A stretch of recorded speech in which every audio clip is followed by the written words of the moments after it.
نبی کریم صلی اللہ علیہ وسلم نے ارشاد فرمایا، اگر اپنی زندگی کو خوشحال طریقے سے گزارنا چاہتے ہو اور چاہتے ہو کہ کوئی غم نہ آئے تو 4 کام کبھی نہ چھوڑنا۔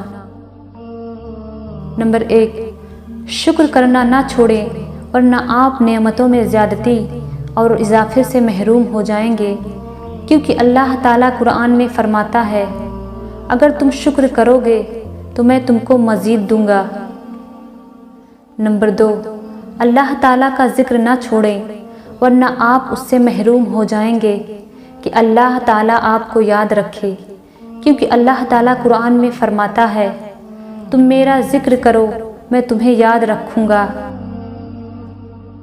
نمبر 3، دعا کو نہ چھوڑیں، ورنہ قبولیت سے محروم ہو جائیں گے، کیونکہ اللہ تعالیٰ فرماتا ہے، تم مجھے پکارو میں تمہاری دعا قبول کروں گا۔ اور نمبر 4، استغفار کرنا نہ چھوڑیں، ورنہ نجات سے محروم ہو جائیں گے، کیونکہ اللہ پاک فرماتا ہے، اللہ پاک عذاب دینے والا نہیں جبکہ وہ استغفار کرتے ہوں۔